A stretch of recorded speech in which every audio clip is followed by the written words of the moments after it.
Welcome, ladies and gentlemen, to this press conference following the vote of the European Parliament on the ratification of the Paris Agreement by the European Union.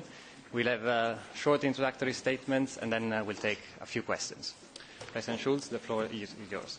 Thank you very much, Mr. Fassina. It's a pleasure, ladies and gentlemen, to welcome you to our press conference. First of all, a warm welcome to the Secretary General of the United Nations, Secretary Ban Ki-moon, for his presence today.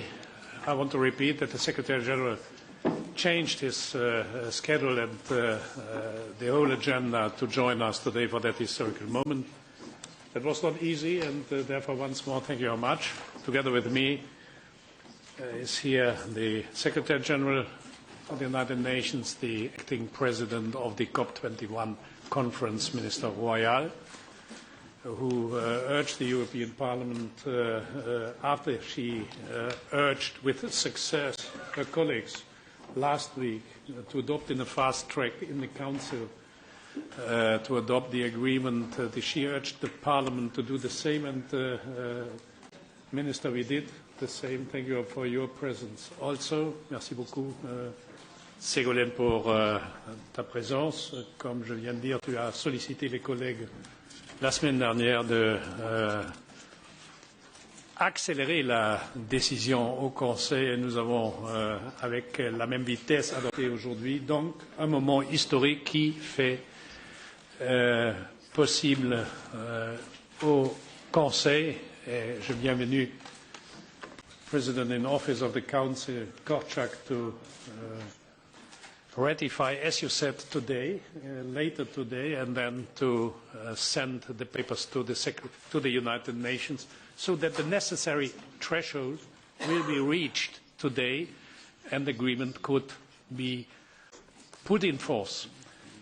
President of the Commission, Jean-Claude Juncker, is here together with the Commissioner in charge, Miguel Arias Cañete. I want to honor also the enormous efforts and work done by the Commission, especially by the Commissioner in charge, Mr. Cañete. Thank you very much, President Juncker and Commissioner, to be with us today. So, ich glaube, das war jetzt für die Einführung genug. Ne? Ja. Okay, dann gebe ich dem Generalsekretär der Vereinten Nationen kurz das Wort. Bitte, Herr Generalsekretär. Thank you, Mr. President. First of all, I'd like to take this opportunity to most sincerely thank and commend your global leadership in having this European Union approve the fast-track ratification process. I'm extremely honored to be able to witness this historic moment. Ladies and gentlemen of the media, again, I'm very pleased to be in Strasbourg once again. The European Union Parliament today has supported the speedy ratification of the Paris Agreement. Today's action enables the European Union and EU member states to deposit their ratification instrument as soon as possible. As you know, there are two requirements for this Paris Agreement to enter into force. That is 55 parties to the agreement and 55% of greenhouse gas emissions accounted for. As of today, we have countries representing 52% of global emission. With the action taken by the EU Parliament, I'm confident that we will be able to cross 55% of threshold very soon, in just a matter of few days. We have seen extraordinary momentum from all corners of the globe to bring this Paris Agreement to life this year. The agreement is backed by the support of the world's most powerful economies and its most vulnerable countries. By their actions today here, European parliamentarians have underscored their commitment to international cooperation, which is at the heart of European Union's identity.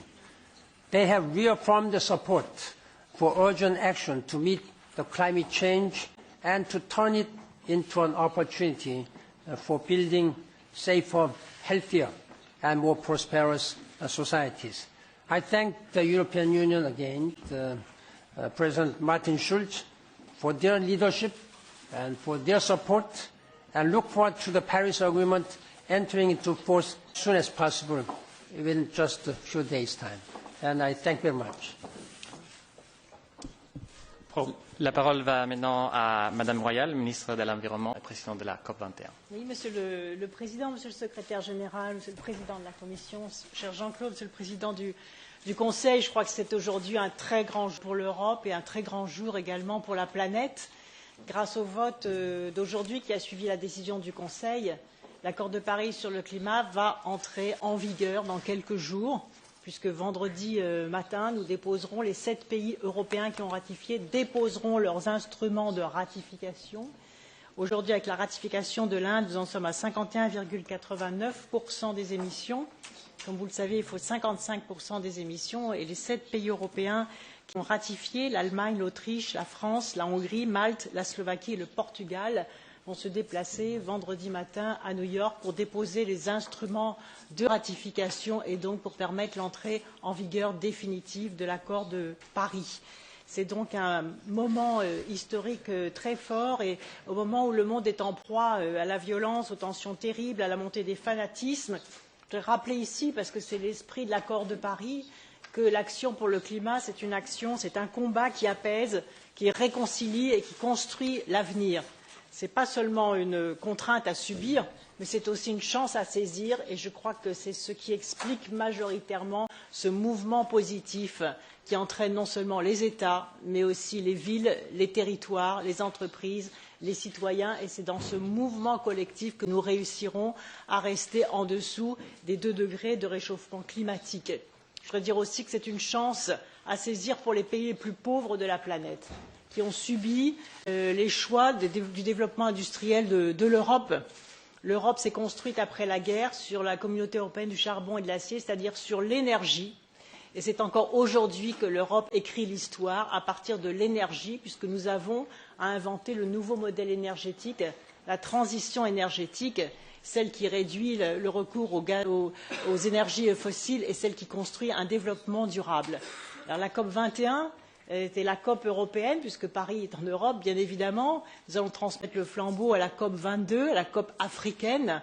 Et je voudrais ici souligner aussi les coopérations très fortes, les solidarités très fortes entre l'Europe et l'Afrique, notamment à partir de l'initiative des énergies renouvelables en Afrique. Pour terminer, je voudrais rappeler aussi que cet engagement, je l'avais pris en tant que présidente de la COP 21. Nous étions ensemble, Monsieur le Secrétaire général, le 22 avril. Lorsque j'avais dit notre point d'honneur, c'est d'essayer de tout faire pour que la ratification arrive avant la COP 22. Ça y est, nous y sommes, grâce à un mouvement collectif de grande ampleur. Nous allons donc pouvoir accélérer l'action, puisque dans les 70 coalitions qui ont été construites lors de la COP 21 autour des 12 thématiques, nous allons maintenant monter en puissance sur ces actions, sur les financements. Nous avons rassemblé, vous le savez, 100 milliards de dollars en 2020 et ensuite 100 milliards chaque année. Et donc les peuples aujourd'hui qui souffrent du dérèglement climatique peuvent regarder leurs responsables politiques comme ayant accompli leur mission, accompli leur devoir. Il nous reste à transformer cet accord, bien évidemment, en action au service en particulier de ceux qui souffrent le plus de ce dérèglement climatique. Merci Madame Royal. President Juncker, the floor is yours. Oui, Monsieur le Président, Monsieur le Secrétaire général. Premier ministre, dans mon pays, j'ai assisté à la conférence climatique de Copenhague et je suis rentré plus que très frustré. D'autant plus grande est ma joie aujourd'hui de nous voir aboutir avec l'accord de Paris enfin ratifié par tous ceux qui n'ont eu de cesse au cours des années écoulées de rappeler à l'humanité et donc à nous-mêmes de faire tout ce qui est dans nos moyens pour faire en sorte que cet accord ambitieux, robuste, juridiquement contraignant voit le jour. Le succès, évidemment, a beaucoup de pères. Et pour être très souvent le père des défaillances européennes, je salue tous ceux qui, avec la Commission, peuvent réclamer la paternité de l'accord de Paris. Et je voudrais rendre ici hommage au vice-président Šefčovič et au commissaire Cagnette, qui était aux manivelles et aux manettes pendant plusieurs mois pour le travail qu'ils ont accompli. J'avais dit il y a une année en plénière que nous ne signerons pas n'importe quel accord. J'avais rappelé lors du discours sur l'état de l'Union que nous étions en train de nous rendre ridicules si nous n'arrivions pas à faire en sorte que l'Europe aille de l'avant. Aujourd'hui, l'Europe a pris un grand pas et je m'en félicite. Merci bien. We now have time to take. We'll also give the floor to Minister Korczok for the Slovak presidency. Thank you very much, Mr. President. I just would like to express our gratitude for a very convincing vote today in a plenary session in the Parliament. This is another important milestone, and I'm sure that today the Council will complete the procedure and will allow us to deposit the letters of ratification in New York by the end of this week. I'd like to say that very often we see the European Union as a very, very complicated organisation, but I recall that it took us just 2 weeks since in Bratislava leaders recognized that we need to speed up the process. Then the presidency, with the support of institutions and member states, have managed to get an agreement last Friday, and today a very convincing vote. So I agree with Ségolène Royal that this is a very good day for the European Union, for the planet. And I'd like to recall what I said in the plenary session. As of today, the presidency is committed to a very intensive work on the implementation of this agreement. I thank you, Mr. President, and the Parliament, and the Commission, and all who made this day possible. Thank you. Thank you very much. So now we have time for a few questions. Jurek Kuskiewicz from Le Soir. Bonjour, Jurek Kuskiewicz de Soir. J'ai une question croisée en quelque sorte à M. Ban Ki-moon sur l'Union européenne et à M. Juncker sur les Nations unies. M. Ban Ki-moon, le climat ou le changement climatique est l'une des causes et le sera probablement encore plus de mouvements migratoires. Alors vous êtes aujourd'hui à Strasbourg, 2 jours après qu'un État membre de l'Union européenne ait organisé un référendum sur la migration où le gouvernement a déclenché une vague de discours racistes et xénophobes contre les réfugiés et les migrants. Est-ce que vous avez partagé une inquiétude à ce sujet-là avec vos interlocuteurs dirigeants de l'Union européenne aujourd'hui? Et question à M. Juncker, votre vice-présidente est candidate à la succession de M. Ban Ki-moon. Est-ce que c'est un sujet dont vous avez parlé? Et que répondez-vous aux critiques qui s'adressent maintenant à la Commission pour avoir soutenu, si pas vous, votre entourage, pour avoir soutenu la candidature de Mme Georgieva et peut-être avoir fait preuve de défaut de neutralité dans une candidature qui était une candidature officieuse et qui est devenue officielle maintenant. Merci. Secretary General. If we closely analyze the root causes, drivers of migration and refugees, you will certainly find many reasons. There are some political instabilities and war, conflict, persecutions. But one of the very important reasons is that the people do not find their places sustainable for their living because of the impact caused by climate change.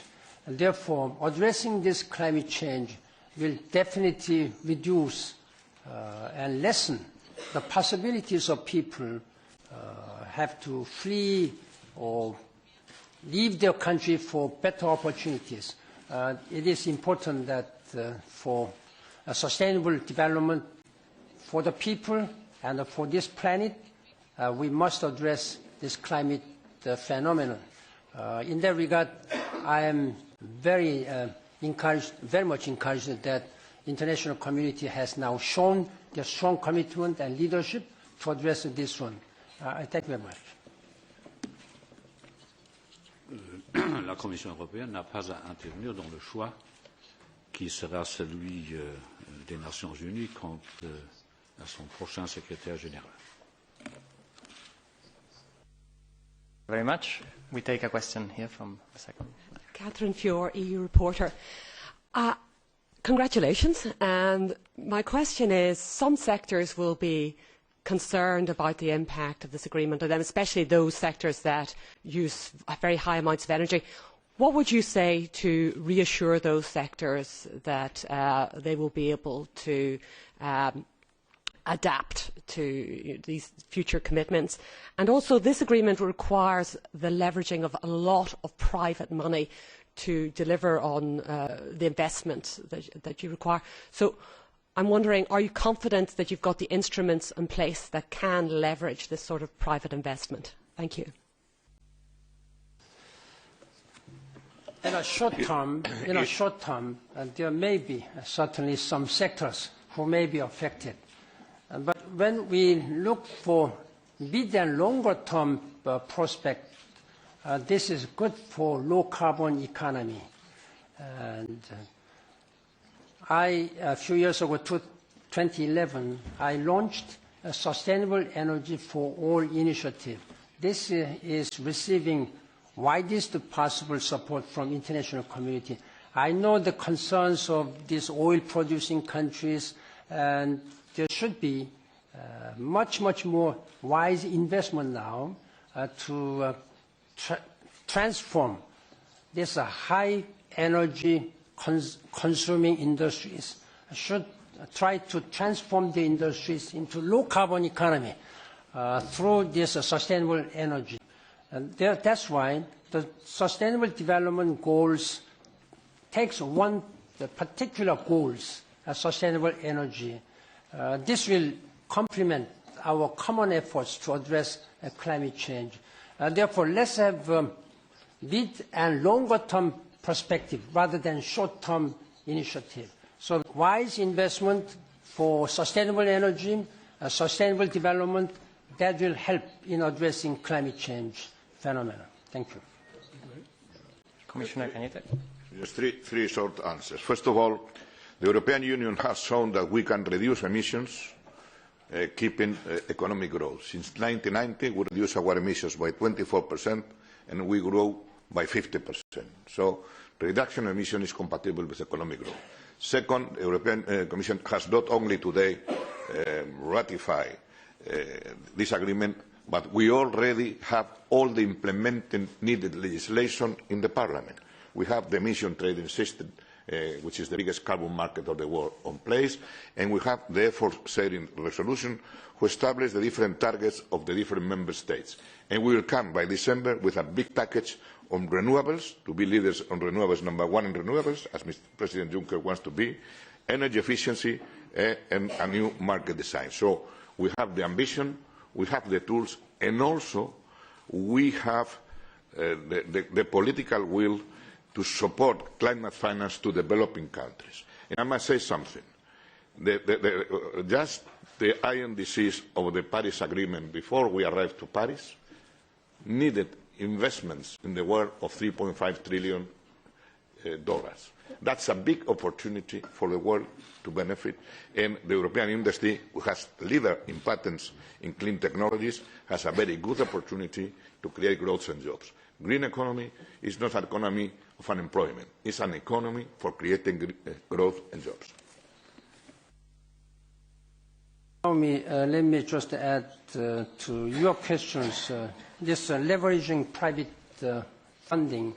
As you know, as a result of, as an outcome of this agreement, we have already established the Green Climate Fund, and the leaders have agreed to mobilize $100 billion by 2020. This has to be mobilized as soon as possible.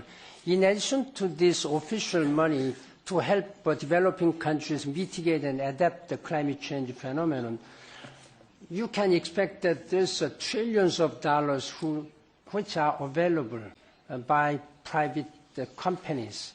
I have been meeting and encouraging private companies to use their money wisely to this low carbon economy. I have been meeting even big insurance companies and pension funders who manage trillions of dollars on this. They are very much conscious, they are very much committed. I'm very much encouraged that all In addition to public funds, private funds will be mobilized. For this is the way we can assure that we are moving toward the low-carbon economy and sustainable economy, addressing this climate change. Thank you very much. We are running very short on time. We take one last question, Mr. Meyer from the Standard. Thank you very much. We are running very short on time. We take one last question, Mr. Meyer from the Standard. Monsieur le Président, est-ce que les Chinois sont d'accord avec ça? Yes, I'm here. I'm Thomas Meyer from the Austrian daily Der Standard. Here. I have a question to the Secretary General on another main issue in these days. This is Aleppo and the mass murder happening there. We have learned in the morning that the peace talks between America and Russia have failed. And I'm sure that if you're here in Europe, you will talk to the European leaders on that issue. So we are here in the European Parliament. So my questions to you are in two parts. What is your message to the European people? What could Europeans do to solve this tragedy? And what could be the part of European politicians between all those groups involved?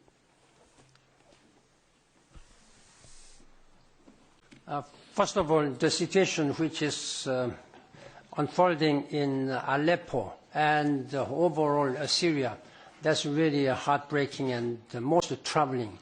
And I have taken note, I have learned this news that United States and Russia have now suspended their talks.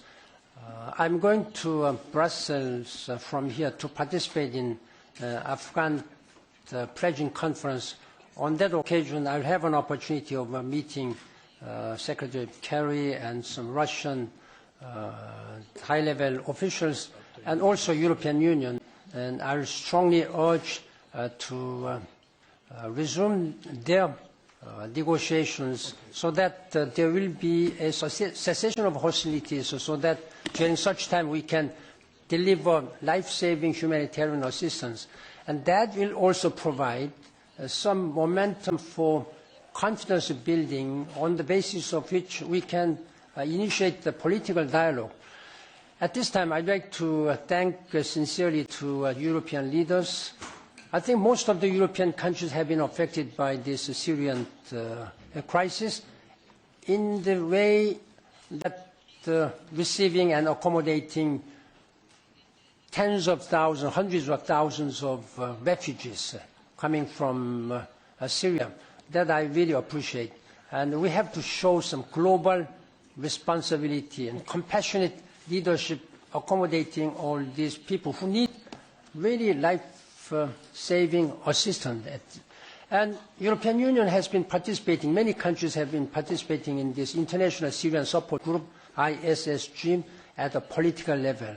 And not a single country can handle at this time this one. We need global solidarity and global unity to address. I'm warning that those people who believe in military solution, that is not possible. And there is only a political solution which can resolve this in a sustainable, peaceful way. Thank you very much. Thank you very much for your attention. Unfortunately, we have to end it here. Thank you.